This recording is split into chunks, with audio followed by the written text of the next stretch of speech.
2 கொரிந்தியர் 12ஆம் அதிகாரம் 3வது வசனம் வாசி. அந்த மனுஷன் பரதீசுக்குள் எடுக்கப்பட்டு மனுஷர் பேசப்படாததும் வாக்கு கட்டாததுமாகிய வார்த்தைகளை கேட்டான் என்று அறிந்திருக்கிறேன். பரதீசிக்குள்ள போயிட்டார் பாருங்க. இப்ப அடுத்து எடுத்துட்டு போயிட்டார். இதான் செகண்ட். ஆவிக்குள்ளாகும் போது கர்த்தர் உங்களை என்ன பண்ணுவார் தெரியுமா? அடுத்த லெவலுக்கு அவர் இருக்கிற இடத்துக்கு எடுத்துட்டு போவார். இப்போ பரிசுத்த ஆவியானவர் வரும்போது மேல் வீட்டறையில் எல்லார் மேலேயும் அவர் வந்து என்ன செஞ்சார்? இறங்கினார். ஆனால் ஆவிக்குள்ளாகும் போது என்ன ஆகும் தெரியுமா? அவர் இருக்கிற இடத்துக்கு உங்களை கூட்டிகிட்டு போய் தரிசனங்களை காட்டுவார். இவைகளுக்கு பின்பு சம்பவிப்பதை காட்டுவார். இந்த ஸ்டாண்டர்டுக்கு வரணும். இது பவுலுக்கு மட்டும்தான் கிடையாது, யோவானுக்கு மட்டும்தான் கிடையாது. வாசிங்க 37ஆம் அதிகாரம் எசேக்கியேல் புஸ்தகம் 1வது வசனத்தை வாசிங்க. கர்த்தர் என்னை ஆவிக்குள்ளாக்கி வெளியே கொண்டு போய் எலும்புகள் நிறைந்த பள்ளத்தாக்கில கொண்டு போய் விடு. அடுத்து வெளியே கூட்டு போயிடுவார். இது ஆவிக்குள்ளாகிற அனுபவம். அடுத்து போய் ஒரு விஷன் காட்டுவார். அவர் காட்டுற இடத்துக்கு உங்களை கூட்டிட்டு போவார். வெளிப்படுத்தல் 17:3 வாசிங்க பார்ப்போம். ஆவிக்குள் என்னை வனாந்தரத்திற்கு கொண்டு போனான். ஆவிக்குள் என்னை, நான் ஆவிக்குள் ஆயிட்டா தான் அடுத்த லெவல் வனாந்தரத்துக்கு கூட்டு போறாரு. எலும்புகள் நிறைந்த பள்ளத்தாக்கு கூட்டிட்டு போறாரு.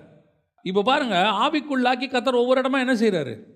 கொண்டு போறாரு. இதுதான் அடுத்த ஸ்டாண்டர்ட். ஆவிக்குரிய வாழ்க்கையினுடைய 2வது ஸ்டாண்டர்ட். ஃபர்ஸ்ட் பரிசுத்தாவியை பெற்றீங்க, இது ஃபர்ஸ்ட் லெவல்.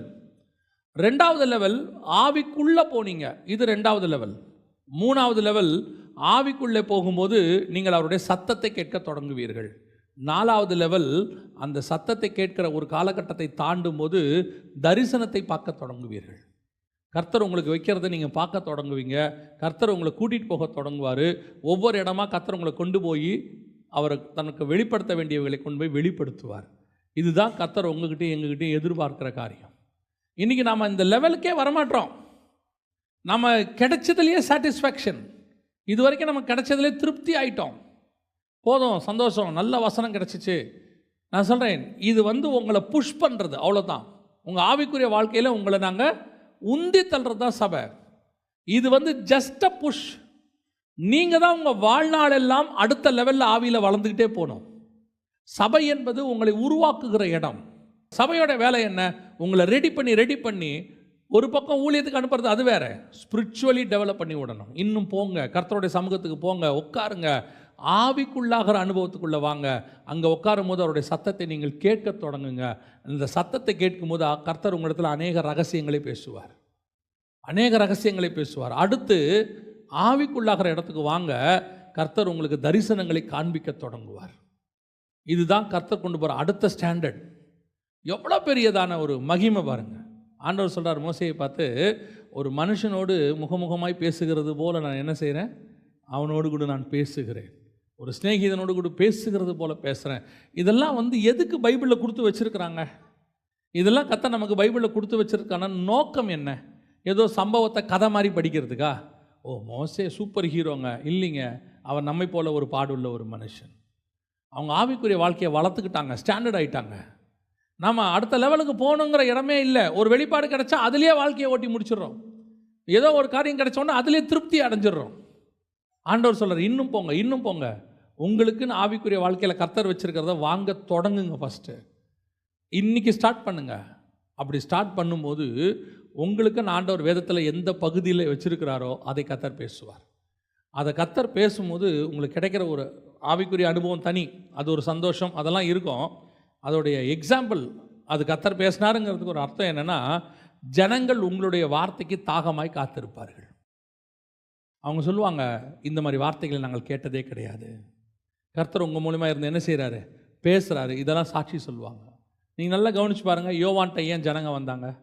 அவங்ககிட்ட அற்புதமும் கிடையாது, அடையாளமும் கிடையாது. யோவான் ஒரு அற்புதத்தையும் செய்யவில்லைன்னு வசனம் சொல்லுது. ஆனால் அவன் கர்த்தருடைய ஆவியில் நிரம்பி பேசத் தொடங்கினான்.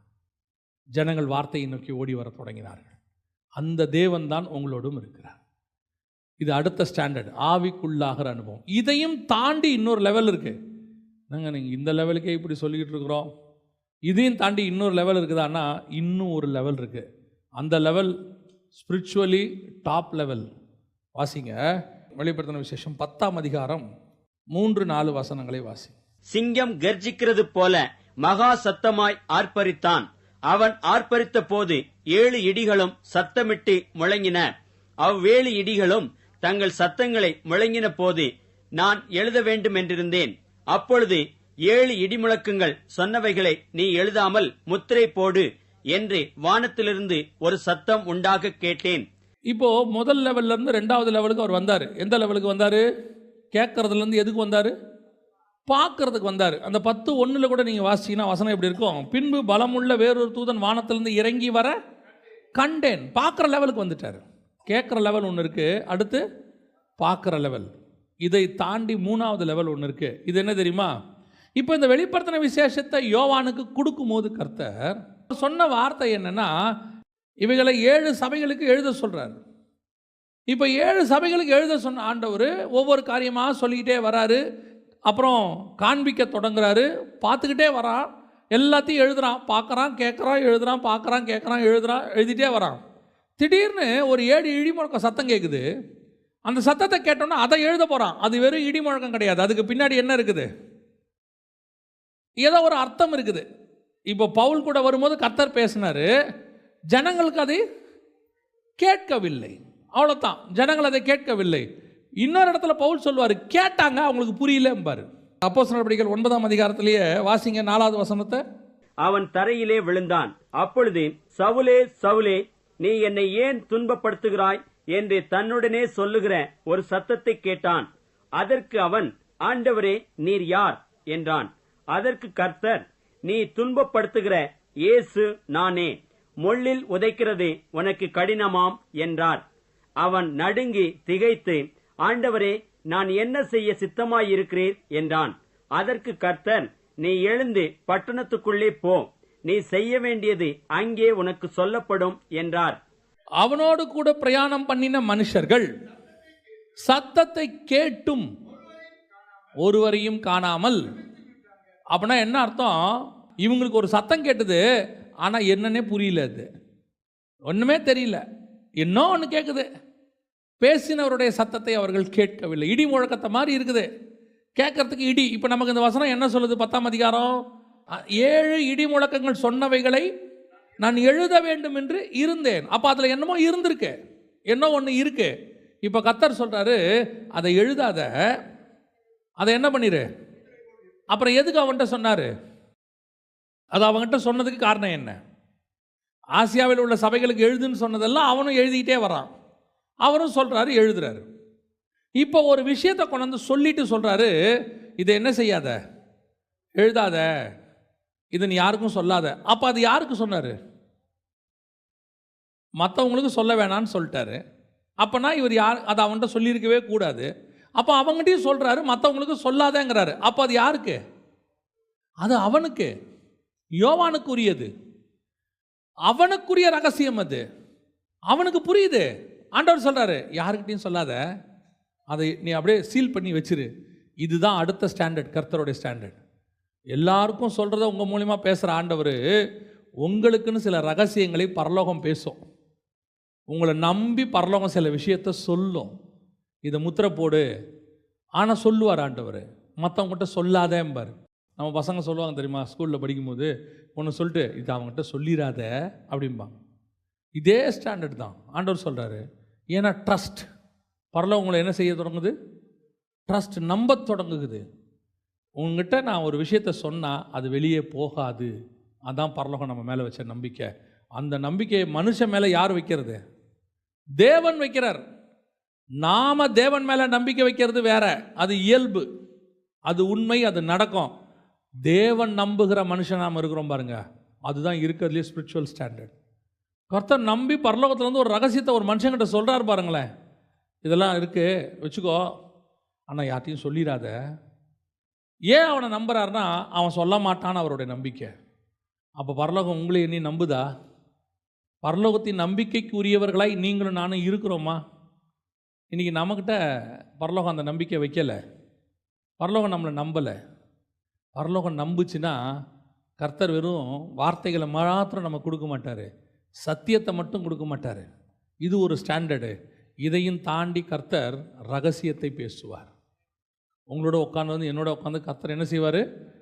பல நேரத்தில் ஆவிக்குள்ளாக்கி கர்த்தர் கூட்டிகிட்டு போய் சொல்கிற விஷயம் மற்றவங்களுக்கு, இது அவங்ககிட்ட போய் சொல்லு, இதை இவனுக்கு சொல்லு, 7 சபைகளுக்கு சொல்லு, மோவாபியர்களுக்கு சொல்லு, நீ போய் யோனா கிட்ட சொல்வார், நீ போய் நினிவே ஜனங்கிட்ட சொல்லு, அதெல்லாம் ஓகே. ஆனால் யாருக்கிட்டையும் சொல்லாதன்னு ஒரு விஷயத்த சொல்கிறார் பாருங்க, அதுதான் ரொம்ப முக்கியம். பல நேரங்களில் பைபிளில் வாசித்து பாருங்க, சில விஷயங்களை நம்மக்கிட்ட சொல்லாமல் அப்படியே ஊழியக்காரங்க தள்ளிட்டே போவாங்க. இவைகளை குறித்து எழுத எனக்கு மனம் இல்லைம்பாங்க, இவைகளை குறித்து எழுத எனக்கு சமயம் இல்லைம்பாங்க. அப்படின்னா என்ன அர்த்தம்னா, ஆவியானவர் அந்த இடத்துல என்ன செய்ய விரும்பலை, அதை சொல்ல விரும்பலைன்னு அர்த்தம். ஆனால் பல ரகசியங்களை ஆவியானவர் நம்மோடு கூட பேச விரும்புகிறார். சபையோடு கூட மட்டுமல்ல, தனிப்பட்ட முறையில் உங்களோடும் என்னோட உட்காந்து தேவன் பேச விரும்புகிறார். நம்ம என்றைக்காவது அந்த அவைலபிலிட்டிக்குள்ளே வந்திருக்கிறோமா? முதல்ல அவைலபிலிட்டினா நேரம், அந்த நேரத்தில் தேவன் சொல்கிற இடத்துக்கு நம்ம வந்தால் தான் இது நமக்கு கேட்கும். பல நேரத்தில் நம்ம தேவன் சொல்கிற இடத்துக்கு வர்றதே இல்லை. அந்த சில நேரத்தில் நீங்கள் பார்த்தீங்கன்னா, கூட்டமாக ஃபேமிலியாக போயிட்டுருப்பாங்க, எல்லாரும் பேசுவாங்க. எல்லாரும் பேசும்போது, கணவன் மனைவி பேசும்போது ஒரு பொதுவான காரியத்தை தான் பேச முடியும். எல்லாரும் இருக்கும்போது பேசும்போது என்ன செய்வாங்க, நார்மல் விஷயங்களை பேசுவாங்க. ஆனால் 2 பேர் மட்டும் போகும்போது தான் பர்சனலாக பேசுவாங்க. அந்த இடத்துக்கு தான் நீங்கள் நானும் வரணும். பர்சனலியும் தாண்டி பல நேரங்களில் கணவன் மனைவியாக இருந்தாலும் தங்களுடைய பாஸ்ட் லைஃப்பில் நடந்ததான சில விஷயங்களை மறைச்சே வச்சுருப்பாங்க. சொன்னால் என்ன வந்துடும், பிரச்சனை வந்துடும்னு. எப்போ நான் சொன்னால் பிரச்சனை வராதுன்னு ஒரு நம்பிக்கை வருதோ அப்போ தான் அவங்க சொல்லுவாங்க, உங்ககிட்ட மறைக்க எனக்கு மனசு இல்லை, நான் உண்மையை என்ன செஞ்சிடறேன் சொல்லணும்னு. அந்த உண்மையை அவங்க சொல்லணுன்னா உங்கள் மேலே அவங்களுக்கு என்ன வரணும், நம்பிக்கை வரணும். அதே மாதிரி ஒரு நம்பிக்கையை பரலோகம் உங்கள் மேலேயும் என் மேலேயும் வைக்கணும். அந்த நம்பிக்கையை பரலோகம் உங்கள் மேலேயும் என் மேலேயும் வச்சா மட்டும்தான் நீங்களும் நானும் கர்த்தரிடத்திலிருந்து ரகசியத்தை பெற்றுக்கொள்ள முடியும். பொதுவாக நாம் ஒரு ஸ்டாண்டர்ட் 1லேயே இருந்து சாட்டிஸ்ஃபை ஆகி ஆவிக்குரிய வாழ்க்கையை முடிச்சுட்டு நாம் பரலோகத்துக்கு போகிறத தான் விரும்புகிறோம். ஆனால் தேவன் அதை விரும்பலை. இப்போ நீங்கள் உங்கள் பையன் இருக்கிறாரு, சில அப்பா அம்மா என்ன செய்வாங்கன்னா, எப்படியாவது பாஸ் பண்ணிடுறா, மானத்தை வாங்கிடாத அப்படிம்பாங்க சில அப்பா அம்மா. சிலர் என்ன சொல்லுவாங்க, இந்த நல்ல மார்க் எடுத்துடுறா, அப்போ தான் எதையாவது குரூப் எடுக்க முடியும் அப்படிம்பாங்க. ஆனால் சில அப்பா அம்மா அப்படி பேசவே மாட்டாங்க. அவங்க என்ன சொல்லுவாங்க தெரியுமா, டேய் கிளாஸ் ஃபஸ்ட்டு வரணும், கூடுமானால் ஸ்கூல் ஃபஸ்ட்டு வரணும், எங்கள் பரம்பரையில் நாங்கள் எல்லாம் நல்லா படித்தவங்க, அப்படி ஒரு ஸ்டாண்டர்ட் இருக்குது. இப்போ நம்ம எந்த ஸ்டாண்டர்டில் ஆவிக்குரிய வாழ்க்கையில் இருக்கிறோன்றது தான் முக்கியம். தேவனுடைய கண்கள் அப்படியே இருதயத்தை தேடிக்கிட்டே இருக்கும், எவன் கூட பேசலாம், யார் கூட பேசலாம். யோசிச்சு பாருங்கள், 12 சீஷர்கள் இருக்கிறாங்க, ஒருத்தங்கிட்டையும் ரகசியத்தை வெளிப்படுத்த முடியல அவரால். ஒருத்தன் மார்பில் சாஞ்சிருக்கான், அவன் போய் கேட்குறான், அந்த காட்டி கொடுக்குறவன்னு சொல்கிறீங்களே அது யார் அப்படின்னு. யாருக்கிட்டையும் சொல்லாத தேவன் அவங்ககிட்ட சொல்கிறாரு, இந்த துணிக்கையை யார் கையில் கொடுக்குறனோ அவன்தான்றார். அவன் அன்றைக்கி ட்ரஸ்ட்ஃபுல்லாக அவர்கிட்ட இருந்தான்ல. கர்த்தர் என்ன நம்பிக்கையில் யோவான்ட்ட சொன்னார்னா, நான் சொல்லுவேன், அவன் என் பரலோக திட்டத்துக்கு அவன் தடையாக இருக்க மாட்டான். ஏன் பேதுருக்கிட்ட சொல்லலைன்னா, அவன் சொன்னால் உடனே இது உமக்கு நேரிடக்கூடாது, நான் உயிரை கொடுத்தாது உங்களை காப்பாற்ற ஆண்டவரே, அவன் அப்படி சொல்லிடுவான் உடனே. கர்த்தருக்கு நம்பணும், ஆனால் அவன் என் திட்டத்தை மாற்றாதவனாகவும் இருக்கணும். பல நேரங்களில் பரலோகம் நம்மை நம்பாமல் போகிறதுக்கு அதான் காரணம். பரலோகத்தினுடைய நம்பிக்கைக்குரிய ஒரு மகனாக மகளாக நம்ம மாறணும். யோசித்து பாருங்கள், தேவன் நம்பி அவர் இருதயத்தில் உள்ளதை எங்கிட்ட சொல்கிறார். அது இதில் இன்னொரு பெரிய விஷயமும் இருக்குது. என்ன தெரியுமா, சில விஷயங்களை கர்த்தர் சொல்லுவார், சொல்லாதேன்னு சொல்கிறாரு, முத்திரை போடு அப்படின்னு. அந்த சொல்லாதேன்னு சொன்னால் சொல்லக்கூடாது. எந்த ஒரு விஷயத்தையும் பரலோகம் என்னையும் உங்களையும் சொல்லி என்ன செய்யணும், நம்பணும். நம்பினா மட்டும்தான் உங்களையும் என்னையும் நம்பி ஆண்டவர் அநேக ரகசியங்களை பேச தொடங்குவார். இப்போ நமக்கு கிடைக்கிறதெல்லாம் வெளிப்பாடு, வசனத்திலிருந்து வெளிப்பாடு. இப்போ நம்ம 2வது லெவல் 3வது லெவலில் தான் இருக்கிறோம். இனி வரும் சம்பவங்களை கேட்க வேண்டியிருக்கு.